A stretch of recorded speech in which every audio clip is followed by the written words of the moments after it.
महावीर भगवान की जय। बोलिए अनंत अनंत सिद्ध परमेश्वरी भगवानों की जय। बोलिए आचार्य भगवान श्री शांत सागर जी महाराज की जय। बोलिए आचार्य भगवान श्री सोम कीर्ति जी महाराज की जय। बोलिए प्रद्युम्न कुमार चरित्र की सभी को जय जिनेन्द्र जय जुड़ंदो। हम सभी लोग प्रद्युम्न कुमार चरित्र का स्वाध्याय कर रहे हैं। यहाँ पर राजा मधु की कथा पिछले कुछ दिनों से चल रही है। प्रद्युम्न कुमार जो राजा श्री कृष्ण के पुत्र हैं, उनके पूर्व भाव में उनका नाम राजा मधु था। उससे पहले वे स्वर्ग के देव थे। उससे पहले वे मनुष्य की पर्याय में थे। मणिभद्र और पूर्णभद्र दो भाई थे। उससे पहले भी वे देव थे और उससे पहले वे अग्निभूति और वायुभूति नाम के दो ज्ञाता थे ब्राह्मण। उससे पहले वे श्रृंगार के जीव जानवर। इस प्रकार से पिछले कुछ भवों की उनकी कथा चल रही है कि किस प्रकार से कोई जीव भगवान बनता है। तो उससे पहले वे हम सबकी तरह मनुष्य रहता है। मनुष्य के अलावा वह पशु योनि में भी जा सकता है और पशु के अलावा वह देव योनि में भी जा सकता है। जबकि उन दोनों भाइयों के माता पिता पहले ब्राह्मण रूप में जब वे दोनों भाई थे तब माता पिता वे श्रेष्ठ ब्राह्मण थे, परंतु उन्होंने व्रतों को देने के बाद स्वतः उन्हें मान अभिमान के कारण त्याग दिया, जिसके कारण से वे दोनों भ्राता कालांतर में नरक करते। नरक के बाद में फिर चांडाल और कुतिया के रूप में निम्न योनियों में, एक पशु पर्याय में गई और एक चांडाल की। उसके बाद उन्होंने फिर से व्रत लिए और एक नंदीश्वर द्वीप का देव बना और एक राजकुमारी बनी व्रत के बदलाव से। और राजकुमारी बनने के बाद में उसने आलिका के व्रत। तो कोई भी जीव यदि मनुष्य भाव में यह समझकर कि यह मुझे पुण्य से मिला है और मेरा अंतिम लक्ष्य इस संसार चक्र से मुक्त होना है, पुण्य से मिले हुए उस मनुष्य योनि को भोगों में भोग कर समाप्त कर देने के अलावा यदि वह जीव कुछ व्रत लेता है, कुछ नियम लेता है, संयम में रहता है, इंद्रियों को अपने वश में करता है, कषायों को वश में करता है, तो धीरे धीरे वह जीव मोक्ष तत्व को प्राप्त करके सिद्ध बन जाता है। परंतु धीरे धीरे सीढ़ी दर सीढ़ी होता है, एकदम से अचानक से कुछ भी स्वतः प्राप्त नहीं होता है। कल की कक्षा में हमने देखा था कि किस प्रकार से इस 343 धन राजू में किस प्रकार से जीवों का परिभ्रमण हो रहा है। सूर्य चंद्रमा तारे कितनी असंख्यात संख्या में यहाँ पर भरत क्षेत्र में विद्वान।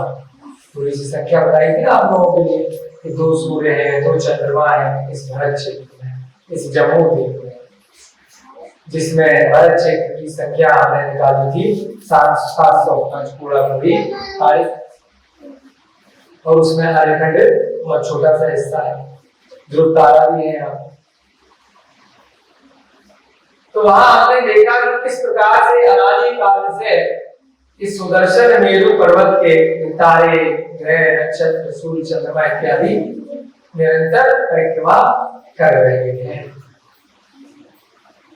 अनादि काल पहले भी यही सूर्य था और आज भी वही सूर्य है। जीवों की पर्याय तो बदलती है ना। आज जो अभिषेक जी आपका शरीर है ये पिछले जन्म में ये नहीं होगा। आदिनाथ भगवान के काल में आप थे, हो सकते डाउट है। आदिनाथ भगवान के काल में आपकी आत्मा कहीं थी या नहीं थी? आत्मा थी, मनुष्य यही होती। हाँ, आत्मा की बात कर रहे हैं। आत्मा थी ना, उसमें डाउट तो नहीं है। अब पता नहीं कहाँ होगी ये नहीं पता। आदिनाथ भगवान के काल से भी पहले बहुत सारे तीर्थंकर रहे, इस भरत क्षेत्र की अगर आर्यभट्ट की बात करें और पूरे जम्मू द्वीप में 2.5 द्वीप में बात करें तो हमारी आत्मा पता नहीं कहाँ होगी। हम सबकी आत्माएं इसी संसार में विद्यमान थी, 24 भगवान के काल में कहीं ना कहीं थी। विदेश क्षेत्र में जितने तीर्थंकर हैं उनके काल में भी हम सब जीवित थे, पर पता नहीं किस योनि में थे।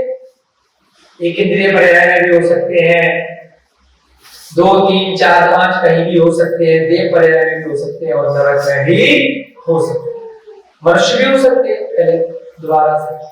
तो हम सब किसी न किसी पर्याय में जीवित थे और कल हमने देखा था कि किसी निमित्त के कारण से हमें यह धीरे धीरे श्रेणी दर श्रेणी चढ़ने का मौका मिला। इसी प्रकार से उस राजा मधु को भी पूर्व भवों में कोई निमित्त तो मिला। अचानक से उनकी महाराज सात्विकी आ गए, अचानक से उसने वहां पर उनसे वाद विवाद कर लिया और उसका घमंड के कारण से उसने उन पे तलवार उठाई। तो निकृष्ट कार्य किया, दुष्ट कार्य किया, परंतु उसका अचानक से उसने मित्र को तेज आ गया। दुष्टता में भी उसने क्षमा मांगी और व्रत, है ना। और दूसरे जो उसके माँ बाप थे जिन्होंने कोई भी किसी प्रकार की इतनी दुष्टता नहीं करी थी कि मुनि महाराज ने तलवार उठा दी और उसके बाद भी माँ बाप तो नरक चले गए। समझे बात कितनी गंभीर बात है। और वो दोनों जिन्होंने मुनि महाराज ने तलवार उठाई थी वो दोनों स्वर्ग चले गए।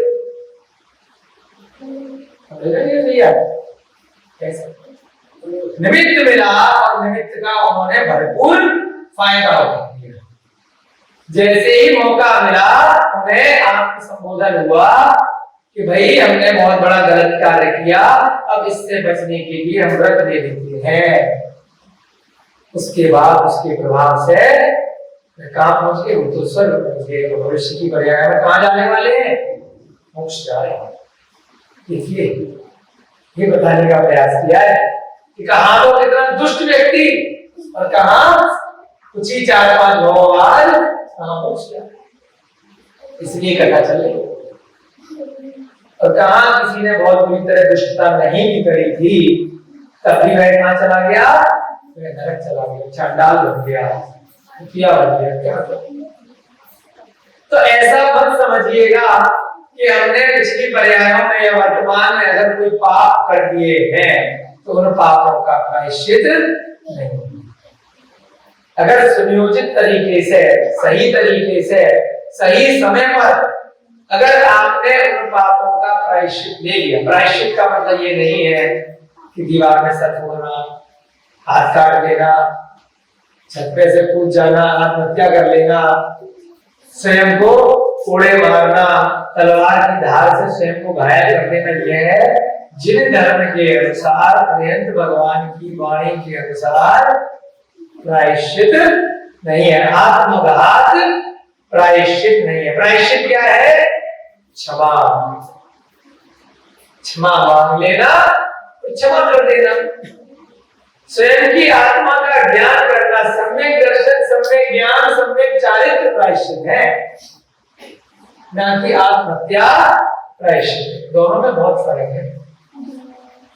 कई कई दर्शनों में स्वयं को आघात पहुंचाते हैं तो उससे बड़े पाप का बंध होता है।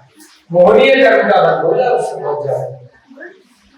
मोह के वशीभूत होकर के आपने कोई भी ऐसा अकस्मात निर्णय ले लिया और स्वयं की शरीर को, पर्याय को आप हिंसा कर ली, उससे आप निम्न पर्याय में जाओगे, आपको उच्च पर्याय देवगति मनुष्य की प्राप्त नहीं। तो यहाँ पर राजा मधु भी क्या कार्य कर रहा है, क्यों समझा रहे हैं शुरू में कि राजा मधु ने बहुत ही निम्न कार्य किया है जिसके कारण से वह पर स्त्री पर अब जाकर के आकर्षित हो गया है। पिछली पर्यायों में उसने जो भी पुण्य के कार्य किए थे उनको भूल गया।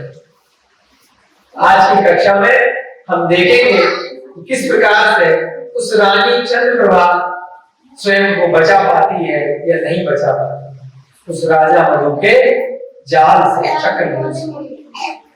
आगे की कक्षा अभी तक तो कल का थोड़ा सा देखो बुला रहे थे। प्रारंभ करने से पहले प्रतिदिन की भांति हम सभी लोग, सबसे पहले सभी बच्चे लोग, सभी बड़े लोग, अध्यापक लोग हाथ जोड़ेंगे, मंगलाचरण करेंगे। उसके बाद देखेंगे राजा मधु और चंद्रप्रभा आगे उनका क्या होता है।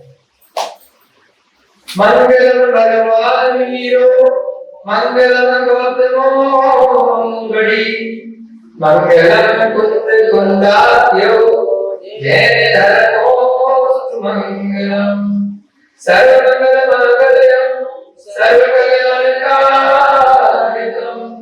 दानं सर्वधर्माणां जैनं जयतुषास्तिनं जैनं जयतुषास्तिनं जैनं जयतुषास्तिनं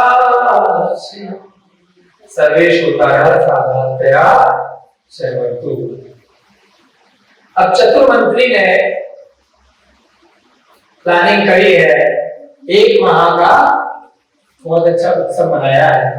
सभी सामंत राजाओं को उनकी पत्नियों के साथ, रानियों के साथ, परिवार के साथ अयोध्या नगरी में क्रीड़ा के लिए बुलाया है और राजा मधु ने एक एक करके सभी सामंत राजाओं को विदा कर दिया है।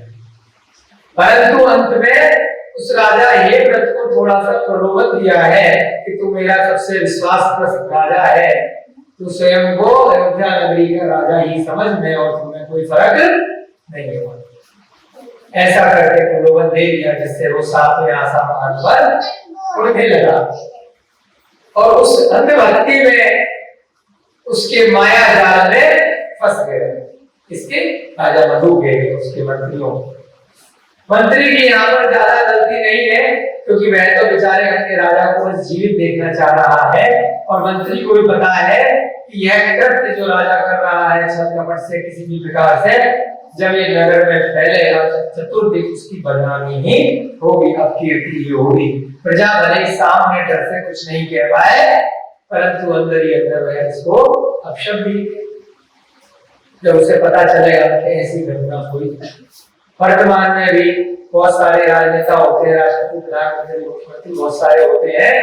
जनता को पता है कि भ्रष्टाचारी हैं, कुकृत्य कर रहे हैं, गलत कार्य कर रहे हैं, जनता को दुख पहुंचा रहे हैं, ये इनके प्रकार है।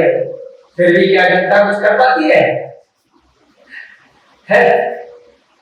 असहाय है ना, बिना किसी शस्त्र के है, बिना किसी पावर के है। पावर शक्ति शरीर में तो है लेकिन हजारों की भीड़ में कैसे मारेंगे? अगर पुलिस वाले लगा दिए, सेना लगा दी, असहाय होने के कारण से कुछ भी नहीं कर पाए। जैसे अभी पिछले वर्ष में कोरोना चला तो बहुत सारे लोग हमें भी मिले, हमारे को भी लगा कि कुछ गड़बड़ है।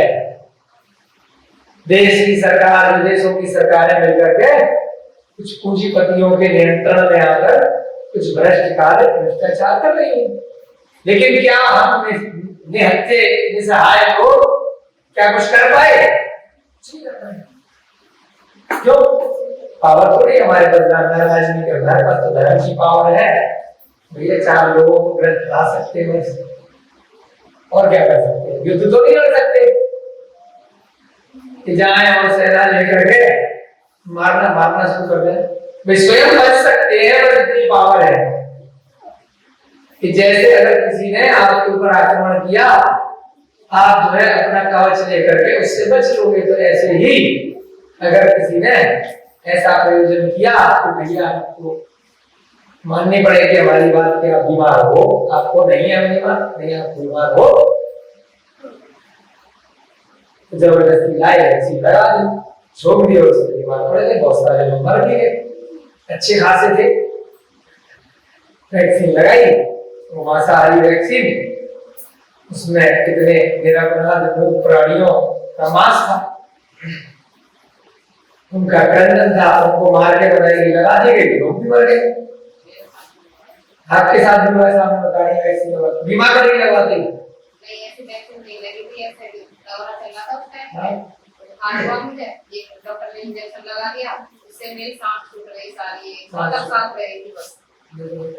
कह रहे थे कोरोना के नाम पे भाभी जी को भर्ती कर दिया, अच्छे खासे थे, तो क्या दवाई लगा दी कि बस सांस छूटी, एक सांस रह गई। पुण्य से आप जीवित हो, क्योंकि आपने प्रद्युम्न कुमार सुनना था ना, इसलिए, है ना। तो आगे हम ये बताना चाह रहे हैं कि बहुत सारे राजनेता गलत भी होते हैं, परंतु प्रजा जानते हुए भी उनका विरोध नहीं कर पाती, क्योंकि उनके पास बहुत भीड़ है, सेना है, बल है, और उस सेना में बहुत सारे लोग भी होते हैं। राजा गलत होने के बाद भी सबको अपनी नौकरी की चिंता होती है, अपने पैसे की चिंता होती है, कुछ पद की चिंता होती है, इसलिए उस राजा का विरोध नहीं करते। विरोध वही कर पाता है जो भी थोड़ी बहुत अपनी सेना बना लेता है, या जिसको मृत्यु से डर नहीं होता है कि जाएंगे या तो मार देंगे या मर जाएंगे। ऐसे लोग जाकर के विरोध कर पाते हैं, कुछ लोग कर रहे हैं। षड्यंत्र का भी बहुत सारे लोग विरोध कर रहे हैं। कोरोना रोग के षड्यंत्र का, वैक्सीन का, तो कई लोग उनमें मार भी दिए गए हैं। तो कई लोगों के पास शक्ति है, कुछ ऐसा संगठन है तो टक्कर दे पा रहे हैं, उनके पास भी कुछ दूसरी पार्टी है, दूसरे राजनेता है तो दे रहे हैं। बाकी लोग चुपचाप शांति से बैठे हैं मंदिरों में मरीज है, चुपचाप कर दे रहे हैं, काम कर रहे हैं, ठीक है। क्योंकि हम लोगों की भी अपनी एक सीमा है, एक सीमा के बाहर कोई काम नहीं कर पाता। ऐसे वो बेचारा मंत्री सब जानते हुए भी अपनी सीमा में रह रहा है। उस नगर की प्रजा भी, वह मंत्री जान रहा है कि यदि इस राजा मधु ने उस चंद्रप्रभा का अपहरण वास्तव में कर लिया और कोई गलत कार्य कर लिया तो सारी जनता में इसकी अपकीर्ति होगी, होनी है। परंतु बेचारी जनता क्या कहेगी, कुछ चुपचाप अपने अपने घरों में रहेगी, अपने घरों में ही चर्चा का विषय बनाएगी कि राजा गलत काम कर रहा है, अच्छी बात नहीं, लेकिन कर कुछ नहीं करती। जैसे हम लोग भी बाहर क्या होता है, पान की दुकान में बैठ के पूरे बड़े बड़े देश की राजनीति के डिसीजन करा करते हैं, ये होना चाहिए, वो होना चाहिए, सरकार को ऐसा डिसीजन लेना चाहिए, वैसा, लेकिन कर कुछ नहीं पाते। तो ऐसा ही वह पब्लिक करेगी। तो अब देखिए बेचारी चंद्रप्रभा की हालत किस प्रकार से हो रही है। राजा मधु को वह मंत्री समझा रहा है कि कभी उसका राजा हेमप्रताप ने बेला फुसलाकर विदा कर दिया है कि रानी के आभूषण बन रहे हैं, परंतु अभी दिन का समय है, रात्रि का इंतजार करो, इतनी जल्दी उतावले मत हो, क्योंकि रात्रि में सब सो जाएंगे। अगर कोई आफत आ भी गई, अगर बात फैल भी गई तो महल के में उसकी 4 दीवारी में सैनिकों के बीच दवा निकलेगी। तो कुछ पता थोड़ी है चंद्रप्रभा किस प्रकार से रिएक्ट करेगी, प्रतिशोध करेगी या समर्पण कर देगी, कुछ पता थोड़ी है। अगर शोर मचा दिया, सैनिकों को लगा कि राजा गलत कार्य कर रहा है, तो क्या पता सैनिक की आपके विरोध में आ जाए, कुछ नहीं पता ना। इसलिए चुपचाप से दूती को भेजा गया। दूत होता है, दूती होती है, विश्वास पात्र होते हैं, वह राजा जैसा करता है सही गलत, उसमें उनका काम होता है विचारों को सहयोग करने का, है ना। तो वह दूती उसके पास गई। चंद्रप्रभा समझ गई कि गंगा में कुछ काला है, अब तो समझ में नहीं आ रहा कि क्या है। चतुर्दूती चंद्रप्रभा के निकट पहुंच गई। उसने चंद्रप्रभा को विनय पूर्वक नमस्कार, भाई दूसरे राजा की रानी है, राजा बुला रहा है, पहले जयद्रथ बोला। उसने कहा, हे देवी, मैं राजा मधु का एक गोपनीय संदेश लेकर आई। गोपनीय, गुप्त, किसी को बताना मत, उसे कृपया ध्यान पूर्वक सुनो। चंद्रप्रभा की स्वीकृति पर वह कहने, चंद्रप्रभा बोलो क्या बात है। आज की ही घटना है, राजा मधु अपने राजमहल में आसीन थे। क्या कहा? राजा मधु अपने राजमहल में आसीन थे। अकस्मात राजा हेमव्रत के दूत ने आकर निवेदन किया। राजा मधु हेमव्रत आश्रम में चले गए। पहले तो हेमव्रत चले गए, उसके बाद राजा मधु अपने राजमहल में आसीन थे अपने सिंहासन पे। हेमव्रत ने एक दूत भेजा। राजा हेमव्रत ने दूत ने आकर निवेदन किया कि उनके राजा ने मेरे द्वारा संदेश भेजा है कि यथाशीघ्र चंद्रप्रभा को आप रवाना करें। क्या बोले? और रात में किस प्रकार से बुलाएंगे? क्या पता ना आए। ये बोला कि भाई राजा मधु ने आपको बुलाया, चलो तो नहीं जाओगे तो सैनिक पकड़ के ले जाएंगे। तो क्या करेगी रानी बेचारी? कुछ भी कर सकती है, मारेगी, पीटेगी, चाकू ले ले, स्वयं की आत्महत्या, कुछ भी कर सकती है, कुछ पता नहीं। तो इसलिए फिर से दूती को भेजा बहला फुसलाने के लिए कि राजा हेमव्रत तो चले गए थे, परंतु उनको लगा कि मैं अकेली अपनी रानी को छोड़ आया हूं, तो पीछे पीछे दूत भेज दिया, खुद गया है कि जो है चंद्रप्रभा को भेज दो। हमारे सैनिक और मंत्री रुके हुए हैं, उनके हाथ भेज दो, हम उनके बिना रह नहीं पा रहे, कुछ भी बहाना लगा के। कौन कह रहा है? दूती कह रही है चंद्रप्रभा से। क्या कह रही है? कि आज दिन में मधु के पास में हेमव्रत ने एक दूत भेजा था और उसने कहा है कि चंद्रप्रभा को तुरंत रवाना कर, यदि उनके प्रति आपका स्नेह है तो इस कार्य में विलंब न होने पाए। क्या कहा? यदि आप मुझसे, राजा हेमव्रत से या मेरी पत्नी से थोड़ा स्नेह रखते हैं तो प्लीज मेरे को उसके बिना रहा नहीं जा रहा है। मैं आपके कहने पे छोड़ तो आया था, लेकिन मुझे लगा कि मेरा मन नहीं लग रहा, मुझे घबराहट हो रही, तो आप मेरी बीवी को वापस भेज दो कृपया करके, प्लीज। ठीक है? यदि आपके प्रति, उनके प्रति आपका जरा भी स्नेह है तो कृपया करके उनको वापस भेज दो, विलंब मत करो। अतः महाराज मधु से आपको आज ही भेज देने का अनुरोध किया, तो इसलिए दूती को मुझे राजा मधु ने भेजा है, अभी तुरंत आपको रवाना करना है आपके नगर। ठीक है? सामंत जो राजा था हेमव्रत, उसको तो दिन में विदा कर दिया। उसके बाद दूती को भेजा कि भाई तुम्हें भी अब वापस भेज रहे। क्यों भेज रहे हैं? क्योंकि हेमव्रत ने दूत भेज के संदेश, आप मेरे संग राजमहल तक चले। अभी सीधे नहीं भेज रहे आपको भटकुल, अभी मेरे संग आप राजमहल तक चले।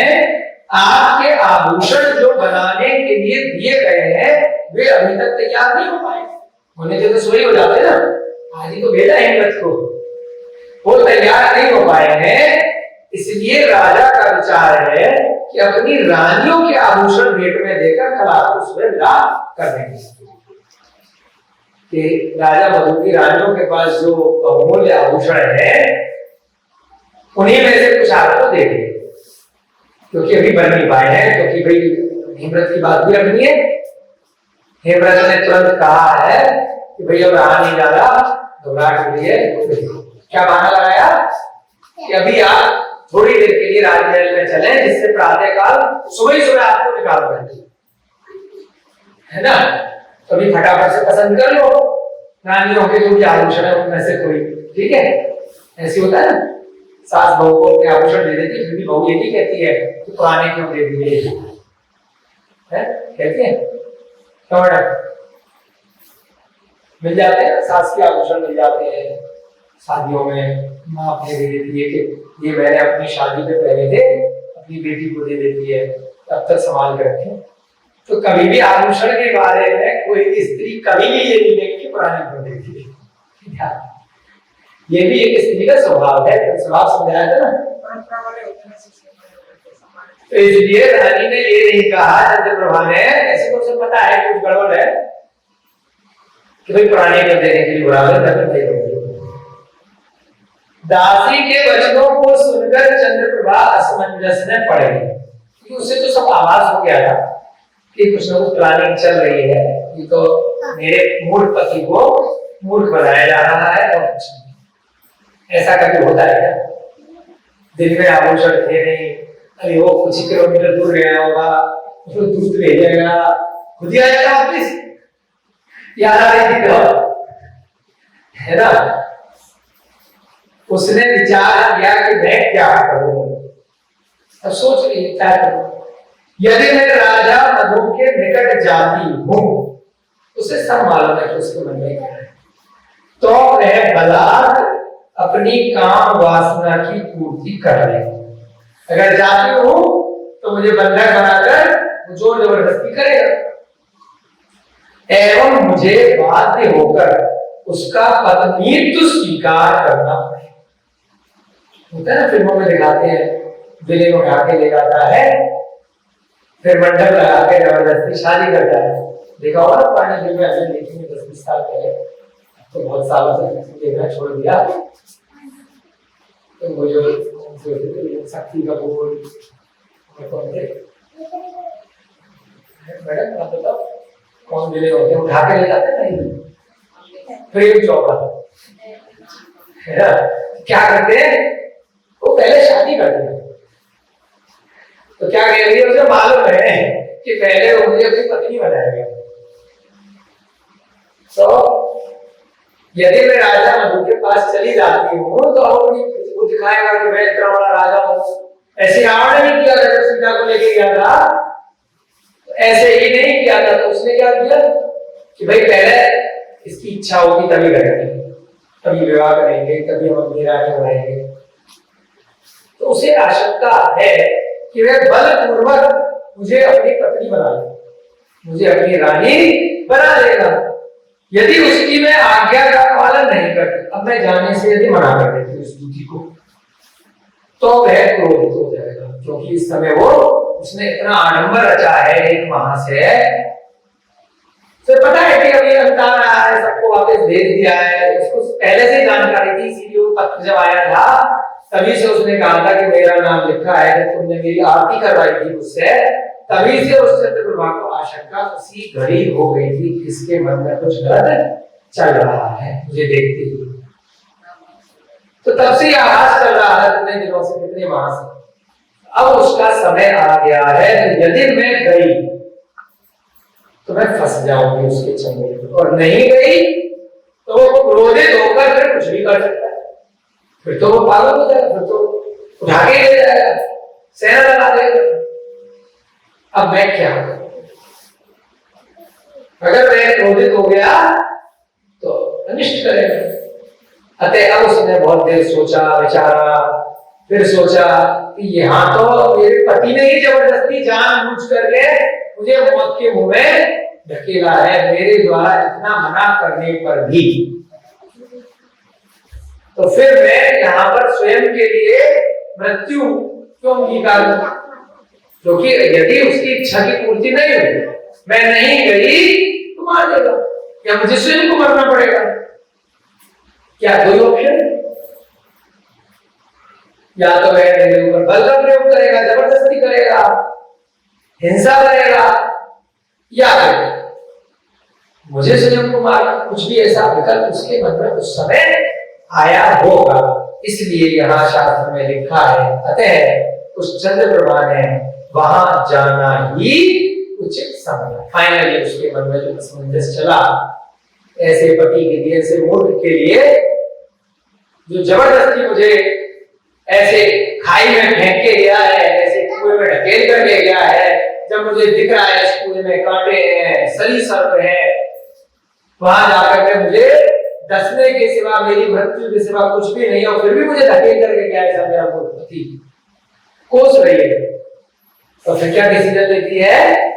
इससे अच्छा तो मैं इस दूती की बात मान लेती, वहां जाकर के देखती हूँ वास्तव में क्या मामला है, सही है या गलत है, मेरी आशंका है या सही। ऐसा विचार कर चंद्रप्रभा दुखित हृदय से अपने साथ आए हुए भृत्यों एवं दासियों के साथ राजा मधु की ओर चले। उसके महल अकेले नहीं जाएगी, जो है व्रत ने 2-4 उसके मंत्री सेना छोड़ रखी थी ना, साथ चल लेंगे, तो उनको लेकर के, दासियों को साथ लेकर के राजा मधु के महल की तरफ चला। उस समय महाराज मधु अपने महल के 7वें खंड में आसीन थे। खंड होते हैं महलों, बड़े बड़े महल होते हैं, कई कई मंजिलों के महल पहले भी बनाए जाते थे, पत्थरों के माध्यम से, चूने के माध्यम से। उस समय तो रत्नों की होती थी। अयोध्या नगरी स्वयं इंद्र द्वारा बनाई गई, पुराने काल की बात है ना। तो सप्तम खंड में विराजमान थे। चतुर्दासी ने, दासी की चतुर्थी जो दूती भेजी थी, अन्य सेवकों को नीचे छोड़ दिया कि भाई खाली इनके लिए जो है ऊपर जो है आभूषण मिलेंगे, आप लोग नहीं हो। चंद्रप्रभा और डर गई, अभी तक तो हमारे साथ में चल रहे थे, कम से कम हमारी रक्षा करते, लेकिन अब क्या कर सकते। उसकी भी सेना खड़ी होगी बहन के बाहर, हजारों सैकड़ों जबरदस्ती। अब तो उसके पास पहुंच चुकी है, अब क्या करेंगे। तो दासी ने क्या कहा, सेवक लोग आप लोग यहीं नीचे रहो। सप्तम खंड 7वीं मंजिल नीचे छोड़ दिया। तो चंद्रप्रभा को लेकर राजा के यहाँ साथ राजा बड़े हमारी प्राणप्रभा चंद्रप्रभा कितने दिनों से, कितने माह से इसकी राह हम देख रहे। दासी ने करदत्त नमस्कार किया और राजा को नमस्कार किया, और राजा को नमस्कार करके चंद्रप्रभा को छोड़ा। चंद्रप्रभा को छोड़कर नीचे उतरा, दासी भी नीचे उतरा। अब फाइनली चंद्रप्रभा को घोर चिंता, अब तो सारे अपोचैया पिघड़े में फंस गए। क्या दास दासी भी चले गए, मंत्री भी चले गए, अब अकेला राजा मधु और रानी चंद्रप्रभा। सब मुझे पता था मूर्ख बनाया जा रहा है, ना तो अन्य रानियां, ना कोई आभूषण, कोई ड्रामा। उसने राजा मधु को कक्ष में एकाकी आया, अकेला है राजा मधु उस कक्ष में। वह घबरा गई, उसका सर्वांग थर थर कांपने लगा। एक पतिव्रता स्त्री, एक शीलवती स्त्री, वो क्या करेगी अकेले पर पुरुष के साथ में एक ग्रह के अंदर, क्या कर सकती है। डरेगी, अटैक से नहीं मर सकती है, या कुछ भी हो सकता है। थर थर कांपने लगी, सर्वांग उसका सारा लज्जावश मौन धारण कर रहे एक कोने में खड़ी हो गई, क्योंकि पर पुरुष खड़ा हुआ है तो लज्जा से वे कोने में जाके खड़ी हो गई। यद्यपि उसकी उदासीनता देखकर राजा मधु भी सहमे। राजा मधु को लगा ये क्यों सहम गई है। उसे तो लगा तो इतना बड़ा राजा हूं, तो थोड़ा और भी अगर समझ गई होगी तो स्वयं ही हो सकता है आत्मसमर्पण करके खुद मेरे नजदीक आ जाए। फिर भी कामी हृदय उन्मत्त हो उठा। राजा मधु के अंदर तो काम वासना, कामी हृदय उन्मत्त था।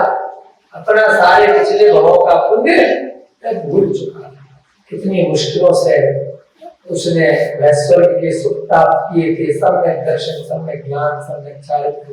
पिछले मनुष्य की पर्यायों में 12 व्रतों को ग्रहण किया था, परंतु एक काम भाव के कारण से, इस शरीर के कारण, उसकी पर्याय के कारण से वह मूर्ख अपने सारे धर्म को, सारी नीति को, सारे संस्कारों को, कुल के गौरव को सब भूल चुका है। कितना गलत निकृष्ट कार्य करने के लिए वह उत्कृष्ट किया है। कामी हृदय मत हो उठा। वह स्वयं चंद्रप्रभा का कर थाम कर बलात् उसे अपनी सेज पर ले आए। बलात् बलपूर्वक उसका हाथ पकड़ कर अपने सेज, जो भी सिंहासन में बैठने का स्थान होगा, वहां ले आए। तत्पश्चात उसे बहलाने के लिए अनेक मोहक शब्दों में प्रशंसा करते हैं। थोड़ा सेटिंग कर रहे हैं, समझा रहे हैं, प्रेम भरे शब्द अपने वाणी में लेकर आ रहा है। हे रूपवती, तुम प्रसन्न हो, तुम्हें चिंता किस बात की। तुम्हारा पति हेमरथ तो मेरा ही अनुचर है। तुम्हें तो हम पदोन्नति दे रहे, ऊपर बढ़ा रहे। तो तुम्हारा वर्तमान में पति है तो मेरा जूनियर अनुचर है। तुम्हें दुखी होने की कोई बात थोड़ी है। यह तो तेरा सौभाग्य है कि तू निम्न श्रेणी से उन्मुक्त हो मेरी प्राण प्यारी बन गई। नहीं बताना तो पड़ेगा, तेरा पति स्वयं छोड़ के गया है ना। अब वो प्रलोभन में आया, कुछ भी आया, तू समझदार है, तू समझ जाए। स्वयं छोड़ करके गया है, तेरी श्रेणी ऊपर बढ़ रही है। तू छोटे से नगर के भटपुर के राजा की रानी से अयोध्या नगरी की रानी बन गई। उसको ललचा है, उसको लगा कि जैसे मैंने उसको पद देने के लिए ललचाया था हेमंत को कि तू तो अयोध्या नगर का राजा समझ अपने आप को, तो वो फंस गया मेरे माया जाल में। तुझे भी मैं प्रलोभन दे रहा हूँ कि तू मेरी रानी बन रही है, प्राण प्यारी बन रही है, जूनियर से तू नीचे के तुच्छ उससे तू अयोध्या नगरी की रानी बन रही है। तो स्वयं आत्मसमर्पण कर दे। तू समझ तो गई है मैं अकेला कोई आभूषण नहीं देने को बैठा है, और कोई देर को मैं भटपुर नहीं भेज रहा सुबह, तो तू समझ ही गई होगी। प्राण प्यारी बन रही, निम्न श्रेणी से उच्च श्रेणी में आ रही है। तुझे इस सुयोग से हार्दिक प्रसन्नता होनी चाहिए। इतना अच्छा योग बना है, इसमें तुझे खुश होना चाहिए, डर क्यों रही है? राजा मधु के ऐसे निंद वाक्य सुनकर चंद्रप्रभा ने कहा, क्योंकि उसे उम्मीद नहीं थी कि कितना नीच वह राजा हो जाएगा अपने उस काम बाढ़ के कारण, अपनी कुल की मर्यादा पर स्त्री पर जिसका विवाह हो चुका है, चाहे वह उसकी हम कुल हो, कम कुल हो, अधिक कुल हो, ये तो पता नहीं, परंतु वह पर स्त्री के ऊपर आकर्षित होना किसी भी कारण से असंख्यात पापों का वह आश्रम उसी क्षण कर रहा है। यदि उस राजा मधु का मरण हो जाता है, जैसे यशोधर राजा की आपने आटे का मुर्गा में कथा सुनी है, बलि के सोचते ही क्या प्रभाव पड़ा, कितनी कितनी योनियों में चला गया। सोचने मात्र से ही वह राजा मधु अपने पिछले 5 पर्यायों के पुण्य को एक क्षण समाप्त कर दी। इतना गंभीर पाप है। तो यहाँ इस कक्षा के माध्यम से बार बार बता रहे, वह जो भी कर रहा है किसी कारण से उसकी किस्मत चल गई, जो शायद नहीं मरा या नहीं मरा होगा, परंतु जरूरी नहीं है कि हम अपने हीरो के, जिसको हम अभिनेता समझते हैं फिल्मों में, अगर उसने कोई गलत कार्य किया, शराब पी, है ना, सिगरेट पी, मांस खाया, बलात् किसी फिल्म में उसने कोई गलत कार्य किया, हिंसा करी, तो हम उनकी प्रेरणा लेकर उनका अनुसरण करें, क्योंकि जरूर वो तो हीरो उस पिक्चर के बाद में दूसरी पिक्चर बनाएगा। होता है ना, एक मूवी में उसे देखते हम पागल हो जाते हैं, बाद में वो दूसरा रोल करता है। यहाँ पर ये जो राजा मधु का रोल है, ये हमारी जिंदगी का रोल है। दोबारा मौका नहीं आएगा। इतनी मुश्किलों से ये मनुष्य पर्याय मिली है। असंख्यात योनियां हमने 1 इंद्रिय, 2 इंद्रिय, 3 इंद्रिय, 4 इंद्रिय, असंख्य पंचेंद्रिय में निकाली है। नरक और देव की पर्यायों में भी देव में भी व्यंतर भवनवासी ज्योतिष देवों में निकाली है, मिथ्या दर्शन के साथ देवों में। तो यदि हम उस राजा मधु को गलती से कॉपी कर लेते हैं कि उसका तो कुछ नहीं हुआ, तो हमने यदि गलत कार्य कर लिया बाद में ठीक कर लेंगे, क्या पता मौका मिलेगा कि नहीं। यह सोच करके कभी भी पाप का कार्य मत करना कि बाद में पुण्य कमा लेंगे। कल हम पांडव पुराण भी पढ़ रहे हैं साथ साथ स्वयं के स्वाध्याय के लिए, तो उसमें भी एक राजा का उदाहरण है। उसके पिता दीक्षा लेने के लिए जा रहे हैं और उसको युवराज बनाने के लिए जा रहे थे। तो पुत्र ने कहा कि मेरे को ये राज का पद नहीं चाहिए। मैंने क्यों?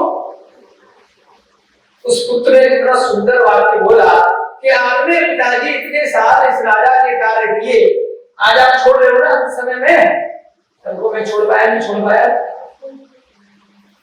एक बड़ी सुंदर वाक्य लिखी है, उस पंख को शरीर पे लगाने का फायदा ही क्या जिसको बाद में छुड़ाना पड़े।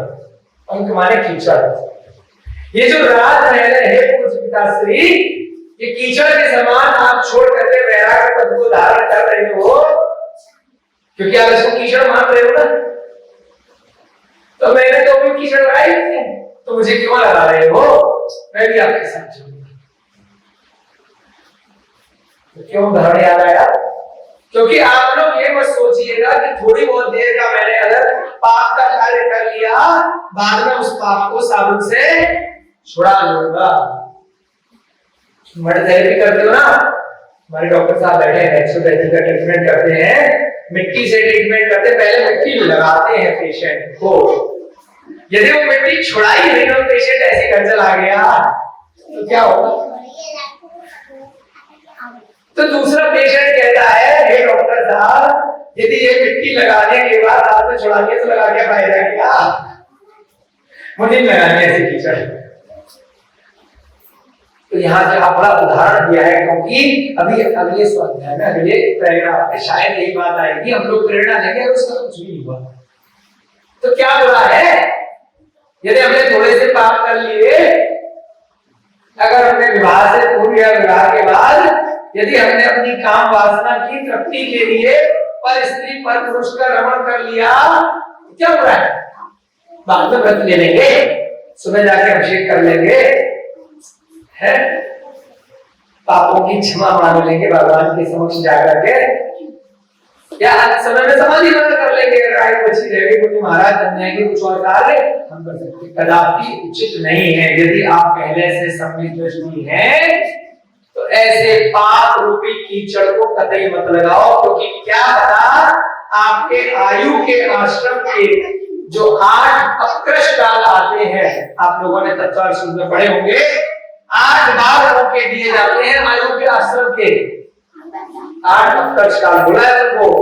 तो क्या पता आपकी आयु का आश्रम उस समय आ रहा हो और उस समय आपने ऐसे पाप के कृत्य अपने मन वचन कार्य में कर दिए, तो सीधे नरक या त्रेंच की योनियों में जाना पड़ेगा। आपका ऐसा निमित्त ही नहीं बन पाएगा कि हम भविष्य में कभी भी व्रत ले पाएंगे। राजा श्रेणी जिनके कथा से हम ये सारे स्वाध्याय आज पढ़ रहे, 60,000 प्रश्न पूछे भगवान महावीर के समुद्र में, उन राजा श्रेणी के उपकार के कारण से आज कुमार चरित्र हमारे समक्ष उपस्थित हुआ है। परंतु उन्होंने एक मरा हुआ सांप, एक मुनि महाराज की गलती में भूलवश घमंडवश डाल दिया, नरक आयु की पर्याय उनकी आयु का आश्रय हो गया। उस कारण से इतना तीर्थंकर का आयु का करने के बाद भी तीर्थंकर नाम कर्म की प्रकृति का उन्होंने कर दिया, फिर भी वो अंत समय तक व्रत नहीं पाए। समझे? क्यों? क्योंकि नरक का आश्रय कर रखा था। वे राजा श्रेणी अंत समय में आत्महत्या कर दी। सुना है श्रेणी? इतने बड़े राजा जिनके उपकार से हम पढ़ रहे हैं, क्योंकि पहले गड़बड़ कर चुकी, उस गड़बड़ी के कारण हमको मौका नहीं मिला, वो अग्निभूति वायुभूति किसी पुण्य से नरक नहीं हो पाया था, इसलिए व्रत लेकर के बच गए। हम और आप तो नित्य ज्ञानी नहीं है, अवधि ज्ञानी नहीं है, तो हम कभी भी ऐसा नहीं सोचे एक पाप के बाद में पुण्य करने का मौका मिल जाएगा। इसलिए यहाँ पर बता रहे हैं, वे राजा मधुसूदन प्रभा को बलात् पकड़ करके ले आया। क्या कहता है कि तुमको बहुत जूनियर पोस्ट से ऊपर आ रही है, क्यों घबरा रही है? अब राजा मधु को चंद्रप्रभा अपने शील की रक्षा के लिए अंतिम हथियार लगा रही है। शायद मैं इसको कुछ आत्मसंबोधन करूंगी तो इसके जमीर जाग जाए और उसने जो किया है शायद ये उसकी क्षमा। हे महाराज, आप तो उत्तम कुल के भूषण हैं, कितना बड़ा कुल, आदिनाथ भगवान का कुल है, क्या कर रहे हो अयोध्या नगरी के राजा? आपके पिता पद्मनाभ दीक्षा लेकर के दिगंबर मुनि बने, आप उत्तम कुल के भूषण आभूषण हो, क्यों कलंक लगा रहे हो अपने कुल पर? धर्मात्मा एवं न्यायी होकर भी ऐसी निंदनीय चेष्टा क्यों करती हो? आप तो न्याय देते हैं बैठ करके राज सिंहासन पर। यदि जज खुद गलत कार्य करे तो उसकी सजा ज्यादा मिलती है। कोई शिक्षक यदि गलत कार्य करे, कोई प्रधानमंत्री, कोई राजनेता, तो उसकी उसे सजा ज्यादा मिलेगी। कोई मुनि महाराज अगर गलत कार्य कर दे तो उसकी सजा कई लाख होना जाता है। मुनि महाराज के वेश में तुम्हें पढ़ने ग्रंथ में आया है कि यदि मन में भी पर स्त्री का विचार कर लिया, पता है कहां जाते हैं शास्त्री जी? कहां जाते हैं महाराज? को मानुष द्वीप, हमारे लवण समुद्र में और काल नदी समुद्र में 48 मानुष द्वीप है। को मानुष द्वीप जो मुनि की पर्याय में छल कपट करते हैं, धन की लालसा करते हैं, पर विवाह करवाते हैं, स्त्री की इच्छा करते हैं, कुमानुष द्वीप जाके नरक से भी बुरा है। क्या होता है उस कुमानुष द्वीप में? अलग-अलग चेहरे होते हैं। मनुष्य का शरीर, बंदर का चेहरा, कुत्ते की पूंछ, खरगोश के कान, ऐसे ऐसे 24 अलग अलग पर्यायों के रूप होते हैं। बहुत बड़ी बड़ी आयु होती है, ऐसे ऐसे बड़े बड़े कान, बड़े बड़े नाक, अजीबोगरीब शरीर, इतना तप किया, गुरु महाराज बने, सम्यक दर्शन के साथ और गलत आचरण कर दिया, उनको भी सजा है कर्मों के कारण। क्यों सबसे ज्यादा सजा दी? क्योंकि आप तो संसार में प्रवचन देने के लिए गुरु महाराज बने हो, धर्म को सिखाने के लिए बने हो, और स्वयं इतना आचरण में लिप्त हो गए। तो मानुष द्वीप का चैप्टर चारित्र में जरूर पढ़ना चाहिए सभी जो लोग भी सम्यक चारित्र को ग्रहण करते हैं, करना चाहते हैं और सोचते हैं कि हमारे लिए तो सब सजा माफ है। हमने ऐसा भी सुना है कई लोगों से कि हम लोगों को थोड़ा सा पाप करेंगे तो सजा भी ज्यादा मिलेगी और बहुत जल्दी निर्जरा भी हो जाएगी। नहीं मौका मिला निर्जरा करने का, फिर उन्हीं महाराज जी की अगर समाधि हो गई, निधन आ गया और पाप कर लिया, नहीं मिला ना मौका तो जाना पड़ेगा।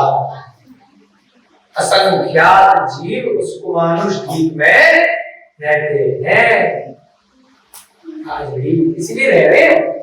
तो ये मत सोचिएगा कि कोई मुनि महाराज बन गए और अगर गलत कार्य कर रहे हैं तो उनको माफी है, नहीं है माफी। अगर ऐसा होता तो आचार्य की ऋषभ में साफ साफ नहीं लिख देते। आचार्य नेमिचंद सिद्धार्थ चक्रवर्ती त्रिलोक सागर में साफ साफ नहीं लिख देते। पूरा चैप्टर है कुमानुष द्वीप का कि कौन कौन से जीव वहां पर जाकर कैसे कैसे निवास करते हैं, बहुत बड़ा अध्याय है। और वही लोग जाते हैं केवल जो व्रतों को लेने के बाद में निम्नाचरण किसी भी प्रकार से। तो इसलिए यहाँ पर उस राजा मधु के लिए वह रानी चंद्रप्रभा समझा रही है कि भाई कहाँ जाएगा, तू तो इतने उच्च पद पर आसीन है, तू अगर ऐसे निम्न कार्य करेगा तो नीचे की प्रजा क्या करेगी? तुम तो न्याय के लिए राजा हो, तुम तो ऐसे पाप के कार्यों के लिए लोगों को न्याय देते हो, उनको सजा देते हो, बंदी बनाते हो, मृत्युदंड देते हो।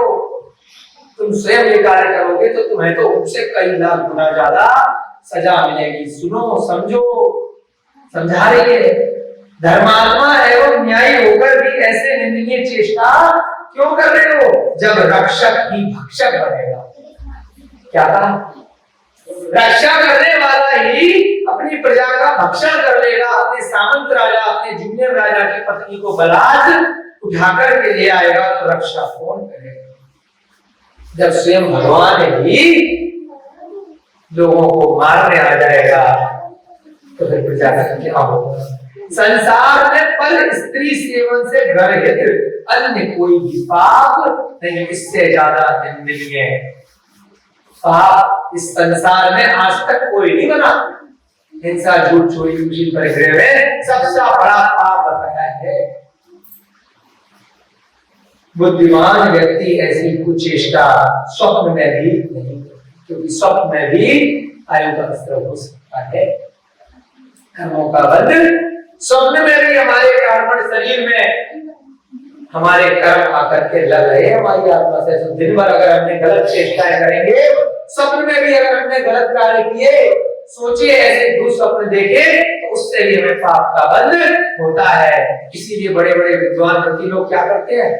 कम से कम सोते हैं कि सोने में भाई कंट्रोल नहीं है, 2 घंटे की नींद होगा, 3 घंटे की नींद होगा, जागते में तो मेरा कंट्रोल मेरा मन के कारण से मैं कर सकता हूँ, और जागते में मैं अच्छी अच्छी पुस्तकें पढ़ूंगा, अच्छा अच्छा स्वाध्याय करूंगा, दिन भर में धर्म के कार्य करूंगा। तो स्वप्न में अगर 2 घंटे सोया भी तो धर्म ही चलेगा। कृष्ण चैत्यालयों की वंदना चलेगी, उन्हीं महाराज के सानिध्य में बैठा मिलूंगा स्वप्न में, समुद्र में दर्शन करके आऊंगा। तो दिन भर में अच्छी कार्य करूंगा, दिन भर में बुरी चीजें सोचूंगा, बुरी इच्छाएं चेष्टाएं करूंगा, तो स्वप्न में चलेंगे। तो स्वप्न में भी कर्मों का बंध आश्रय होता है। आचार्य शास्त्र 24 आवर चलता है, प्रति समय वर्ड लिखा है कर्मों के आश्रय का, यानी कि स्वप्न में भी चलेगा, रात्रि में निद्रा में भी चलेगा। इसलिए ऐसा मत समझना कि निद्रा में हमारे को कर्मों का आश्रय नहीं हो रहा है। जैसे दिन में आप सोचोगे, मन में विचार लाओगे, प्रश्न आया था ना कि मन में विचार किया उससे कैसे हो गया, तो मन में जैसे विचार करोगे जो पूर्ति नहीं हो पाएंगी तो स्वप्न में पूर्ति होगी।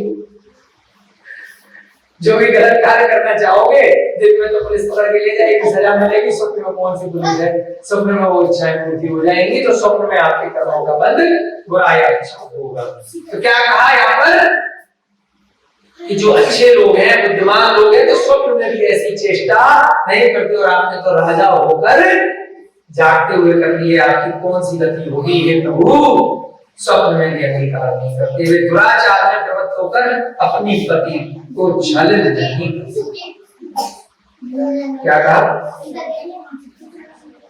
जो कुलीन स्त्रियां हैं अपने लिए कह रही है, आपने तो कर लिया ऐसी कुचेष्टा, परंतु जो कुलीन यानी कि अच्छे कुलीन, ब्रह्मचर्य का पालन करने वाली अच्छी स्त्री है, जो शील व्रत का पालन करने वाली, भले ही किसी की स्त्री के पति का मरण हो गया हो, फिर भी अच्छे कुल की स्त्री पर पुरुष पर विवाह नहीं करती, क्योंकि शास्त्रों में ऐसा उल्लेख नहीं आया। एक बार यदि विवाह हो गया तो स्त्री कभी भी पुनर्विवाह नहीं करती। कालांतर में पंचम काल के प्रभाव से ऐसे राजा महाराजा, ऐसे समाज सेवक आए हैं जिन्होंने विधवा के पुनर्विवाह करवाए हैं, परंतु शास्त्रों में ऐसा उल्लेख नहीं है। अगर बाल विधवा हो गई, एक बार स्त्री का विवाह हो गया, तो उसके लिए पुनर्विवाह का विधान आचार्यों ने, बड़े बड़े अरिहंतों की वाणी में नहीं आया। पुरुष के लिए उसकी पर्याय के कारण से, अगर उसकी शक्ति सामर्थ्य है तो पुरुष के लिए एक से अधिक विवाह अगर उस समय का कानून अगर कहता है उस जाति का, तो वह कर सकता है, अगर उसके पास धन इत्यादि है तो। सभी के लिए नहीं आया, पुरुषों के लिए भी। क्षेत्र काल के हिसाब से उस समय का देश का कानून भी आपको मानना पड़ेगा। जैसे वर्तमान में देश का कानून है, वो मुस्लिमों के अलावा बाकी पुरुषों को एक से अधिक विवाह के लिए इजाजत नहीं देता है। अब ऐसे तो राम की कथा में भी दशरथ के विवाह हुए, राम के भी कई बहुत लोग थे, वो तो कह सकते हैं हम तो स्कूल परंपरा से चले आ रहे हैं। श्री कृष्ण के भी रुक्मणी, रामा और फुलेरा रानियां, बहुत सारे उदाहरण हम तो करेंगे। आपको देश काल के हिसाब से चलना पड़ेगा। परंतु स्त्री के लिए वर्तमान में कानून कह रहा है कि आप तलाक दे करके आप दोबारा विवाह कर सकते हैं, या अगर आप विधवा इत्यादि हैं, कोई कारण ऐसा हो गया तो कर सकते हैं, परंतु शास्त्रों में ऐसा उल्लेख नहीं है। उसके भी बहुत सारे कारण हैं कि स्त्री का शील एक बार होता है, उस पर्याय में अगले जन्म में कर सकती है, देव बन गई, देवी बन गई, है ना। वहां पर भी एक से ज्यादा पति नहीं होंगे देवी में उसके, ठीक है ना। अगले जन्म में दूसरा जीव मिल गया, दूसरा पति, दूसरी आत्मा मिल गई, तो बात अलग है। उस पर्याय में, उस शरीर में स्त्री के पुनर्विवाह का विधान नहीं आया। तो यहाँ क्या कहा कि जो कुलीन स्त्रियां हैं, जो अच्छे कुल की स्त्रियां हैं, वे पर पुरुष को चाहे, वह कामदेव सदृश रूपवान ही क्यों ना हो। कितनी बड़ी बात है कि मेरा पति कोड़ी क्यों ना हो। किसका उदाहरण था कोड़ी की पत्नी का? मैना सुंदरी। मैना सुंदरी का पति कोड़ी था, फिर भी पर पुरुष पे आकर्षित नहीं हुई। आज देखिए कहां पर उसका कोड़ी पति उसके व्रत के प्रभाव से, उसके विधान के प्रभाव से काम देख गया, उसके तप से, उस स्त्री उसके शील के तप से कि मेरे पिता ने जहां मेरी शादी कराई है मुझे स्वीकार है, मैं पर पुरुष को देखूंगी नहीं, मैं कितनी बड़ी राजकुमारी, और मेरे पिता ने किसी कारण से मेरी शादी करा दी थोड़ी से। कितने छोटी उम्र में लड़कियां होती है तो फिर उसके माँ बाप तो बोलते हैं कि हम लड़की को छोड़ेंगे। तो माँ बाप कहते हैं, जो भी कहते हैं शास्त्रों में, मैडम कुछ ये छोटी उम्र में विधवा हो गई, यदि वह धार्मिक स्त्री होगी, यदि उसका स्वाध्याय पक्का होगा तो वो व्रतों का पालन करेगी, तो उसी भव से अपना स्वाध्याय करेगी, सम्यक दर्शन, सम्यक ज्ञान, सम्यक चारित्र को प्रगाढ़ बनाएगी। उसका अंतराय धर्म था जिस कारण से उसका पति चला गया, अब वो धर्म को प्रगाढ़ बनाएगी।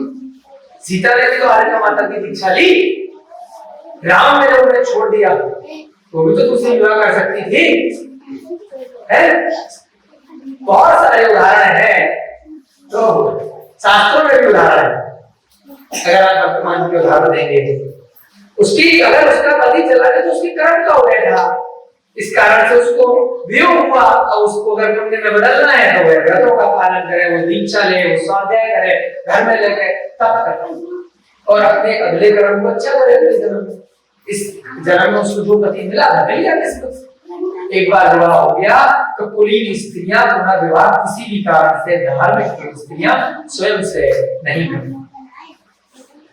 चाहे मेरा पति, नया पति जो मिलने वाला है, कोई भी नया पर पुरुष है, वह कामदेव जैसा सुंदर ही क्यों ना हो, फिर भी स्वप्न में भी कुलीन स्त्रियां उसको अंगीकार नहीं करती। इस प्रकार से रानी चंद्रप्रभा हर तरह से उस राजा मधु को सामना भेद के गायन समझा रही, अपने शील को बचाने के लिए प्रयत्न कर रही है कि मैं कुलीन स्त्री हूं, मैं आपको स्वीकार तो अपने मन से तो कर नहीं सकती, जबरदस्ती तो भाई मैं कुछ भी नहीं कर सकती, पहाड़ होकर और क्या करूं। वे दुराचार में प्रवृत्त होकर अपने पति को छल नहीं करती, क्योंकि आपने मुझे प्रलोभन दिया और अयोध्या नगरी की रानी बन जाऊंगी छोटे राज्य से, तो मैं अपने पति को छल नहीं करूंगी, भले ही मेरे पति ने मुझे यहाँ पर कुएं में ढकेल करके छोड़ के चला गया। इस प्रकार रानी चंद्रप्रभा ने महाराज रघु को पर्याप्त खूब समझाने का प्रयास किया, परंतु उस पर किंचित प्रभाव नहीं, क्योंकि वो तो पहले से उसे पता था कि जबरदस्ती करूंगा, कुछ भी करूंगा, बस मंत्री को एक बार ले आ। ये तो पागल हो चुका है, जैसे शराबी व्यक्ति होता है ना, आप उसको शराब के नशे में प्रवचन दे सकते हो क्या? वो चाहे नाले पे लूटे, चाहे सर्दी में मारे, चाहे छत से कूद जाए। शराबी व्यक्ति अपनी माता को पत्नी कहता है, कभी पत्नी को माता कहता है, उसको प्रवचन का कोई भी असर नहीं होता है। उस शराब से भी ज्यादा, कई लाख कई करोड़ गुना ज्यादा नशा होता है काम। जब व्यक्ति किसी को देख करके इस प्रकार से पागल हो जाता है, तो अपने माँ बाप का, अपने कुल का, अपनी जाति का, अपने संस्कारों का, अपने पद का कुछ भी होश नहीं रहता कि मैं क्या करूं। तो जो दुर्घटनाएं होती है, जो गलत कार्य होते हैं, उस कारण से होती है। शराब में व्यक्ति कामी हो जाता है, और जब पहले से कामी और साथ में शराब पी ले तो फिर उसको समझाने का कोई भी फायदा नहीं होता है। वह काम वासना से पीड़ित होकर बलात् चंद्रप्रभा से रमण, अब बल का प्रयोग करके उसने अपनी काम वासना की जबरदस्ती पूर्ति करना प्रारंभ कर दिया। शनै शनै राजा मधु ने उसे वचनों से, अब वो क्या कर रहा है? जबरदस्ती कर रहा है, धीरे धीरे क्या कर रहा है? साथ साथ अपने वचन से, परिहास से, चुंबन से, विसर्ग, रथ, कुटिल दृष्टि आदि काम चेष्टाओं से कामासक्त कर दिया। अब क्या किया? जबरदस्ती करके फिर अपने उसने प्रलोभन, गलत गलत कार्य जो कामी जीव अपने विवाह के उपरांत करा करते हैं, वह सारे कार्य उसने जबरदस्ती चंद्रप्रभा के साथ किए।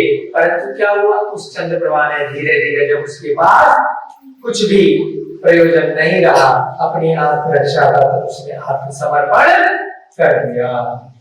फलस्वरूप चंद्रप्रभा भी अपने पति राजा हेमरथ को विस्मृत कर रहे। क्या करें? क्योंकि खुद ही ढकेल करके गया है।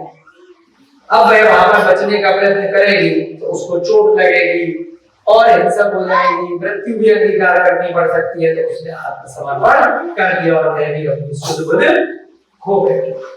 वह भी अंगों के संकोच, किंकड़ शब्द, मनोहर हाव भाव, विलास, विभ्रम, गीत, नृत्य इत्यादि से राजा मधु को प्रसन्न कर लिया। उसने भी अब मान लिया कि अब कुछ नहीं हो सकता। मैंने जितना प्रयत्न पहले अपने राजा को समझाने का किया था, वहां भी फेल हो गई, यहाँ भी किया तो यहाँ भी फेल हो गई, तो उसने फाइनली आत्मसमर्पण कर दिया। उसने भी राजा मधु को प्रसन्न कर दिया। दोनों ओर से विभिन्न प्रकार हास परिहास होने लगे। ये भी इसका वर्णन क्यों किया गया? भाई वैराग्य दर्शन का यह ग्रंथ है, यहाँ पर इस तरह के शब्द क्यों लिखे? वो भी इतने बड़े आचार्य थे, क्यों लिखे? ये भी प्रसंग आता है। हमने प्राकृत की पढ़ाई करी थी, वहां पर ऐसे प्रसंग आए थे कि प्रथमा योग में इस तरह के शब्द का प्रयोग आचार्य क्यों करते हैं। उसके लिए उत्तर में आया कि जिससे कि प्रथमा योग में ही जो भी व्यक्ति पढ़ रहा है उसको सारे रस मिल जाए, श्रृंगार भी यहीं पर मिले, उसको वैराग्य रस भी मिले, उसको कथा के माध्यम से सब चीजों की पूर्ति यहाँ पर हो जाए, और अंत में जाकर के जो गलत कार्य हो रहा है उससे उसको शिक्षा मिले। वो इन चीजों के लिए, इन शब्दों को पढ़ने के लिए दूसरे उपन्यासों की तरफ ना जाए।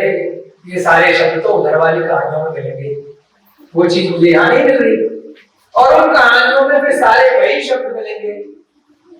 फिर वो उनके रस में डूब करके वह अपने आप स्वयं के मन वचन काया को निम्न दृष्टि में प्रवृत्त कर देगा। तो कुछ ऐसे हास परिहार के शब्द, उस स्त्री की, पुरुष की वासना के शब्द यहाँ पर इन शास्त्रों में डालने का यही एकमात्र प्रयोजन है, जिससे कि पाठक गण, श्रोता गण और जो भी पाठन कराने वाले गण हैं, पढ़ने वाले हैं, वह भी दूसरे ग्रंथों में इस रस की पूर्ति करने के लिए न जाए। समझ रहे हो कि इधर उधर भटकेंगे क्यों? आप यूट्यूब पे मोबाइल से देखते हैं कि यार थोड़ी देर के लिए टाइम पास दूसरी वीडियो भी देखने को मिल जाए, तो अगर वही कहानियां आपको यही ग्रंथों में थोड़ी बहुत मिल जाएंगी, आप क्यों वहां जाकर के समय बर्बाद करेंगे? क्योंकि वहां पर उन कहानियों के अलावा दूसरा कुछ भी नहीं मिलेगा, महापुरुषों के चरित्र नहीं मिलेंगे। यहाँ पर यहाँ बताएंगे इस ग्रंथ में कि उन्होंने निम्न कार्य किया, उसका परिणाम भी उन्हें मिलेगा। राजा हेमरथ को भी मिलेगा, राजा मधु को भी मिलेगा, और चंद्रप्रभा को भी मिलेगा। सबको कहीं ना कहीं गलत कार्य का गलत नतीजा इस भाव में नहीं तो अगले भाव में मिलने ही वाला है। दोनों ओर से विविध प्रकार हास परिहास होने लगे। दोनों ने एक दूसरे को फाइनली स्वीकार कर लिया। कुछ काल तक यही क्रम जारी रहा। उसके पश्चात राजा मधु ने चंद्रप्रभा को अपने महल में, अब उसे समझ में आ गया कि ये मान गई, अब बिना विवाह के उसको जबरन कर दिया और उससे अपनी वासना की पूर्ति करने के लिए जीवन सार्थक समझ ले। जब उसका मन करता था वह चला जाता था उसके पास। उसने भांति भांति के सुगंधित द्रव्यों से जल की कई एक वापिकाएं धर्मन को उसके महल में सुगंधित जल की, जिससे कि अच्छा लगे मेरी रानी को, जल की वापिकाएं, उसमें बहुत सारे पुष्प इत्यादि जल के हमेशा जलवा के रखता था। उनमें चंद्रप्रभा के साथ मनोवांछित क्रीड़ा करने लगा। बड़ी बड़ी वापिकाएं, बड़े बड़े होते होंगे ना, जैसे स्विमिंग पूल इत्यादि वर्तमान में बड़े बड़े नहाने के बाथटब होते हैं, है ना, इस प्रकार से उसने वापिकाएं बनवा दी कि उसने क्या करने लगा, मनोवांछित क्रीड़ाएं चंद्रप्रभा के साथ करने लगा। इस प्रकार अनेक उपवन, नदी, पर्वत आदि में विहार करते हुए उसे कितना समय व्यतीत किया इसका उसे भान भी नहीं रहा। बहुत वर्षों तक, बहुत समय तक वह दोनों अब एक दूसरे को स्वीकार करके अपना समय पास करने लगे। उधर बेचारा हेमरथ मूर्ख बन गया, अपने ही मूर्खता में अपनी रानी को वहां पर दे आया। इसके पश्चात चंद्रप्रभा पर आसक्त होने के कारण उसे अपनी पटरानी भी बना दिया, बड़ी रानी बना दिया। ज्यादा आसक्त था उसके ऊपर, पागल हो गया था, तो उसको अपनी पटरानी बना दिया। इस प्रकार से यहाँ पर उस चंद्रप्रभा उस राजा मधु का आज आपने वर्णन सुना, परंतु यह उचित नहीं है, बार बार यही कह रहे हैं, इससे ज्यादा प्रेरणा नहीं लेनी है। कुछ गलत कार्य भी कुछ जीव अपने पूर्व भवों में कर लेते हैं। पहले भी तो अपनी भूति वायुभूति ने मुनि महाराज पे गलत कार्य किया था, तो उसकी प्रेरणा नहीं ली थी हमने। यहाँ पर भी उस राजा मनु ने जो गलत कार्य किया है उसकी प्रेरणा हमें नहीं लेनी चाहिए, क्योंकि उसके कर्मों का फल हम कल की कक्षा में देखेंगे क्या होने वाला है ना। उस हेमंत का फल भी देखेंगे, मधु का भी देखेंगे, चंद्र प्रभा का भी देखेंगे। तो उन फलों से हम स्वयं के जीवन में आचरण करें, ऐसी यहाँ पर हमारी भावना है। आज की कक्षा का समय हो रहा है। जय बोलिए आचार्य भगवत की सोम कीर्ति जी महाराज की, मध्युम्न कुमार चरित्र की, जय बोलिए महावीर भगवान की, अनंत सिद्ध परमेश्वरी भगवानों की, आचार्य भगवान श्री शांताराम जी महाराज की, सभी को जय जिनेन्द्र, जय रुद्रंदो।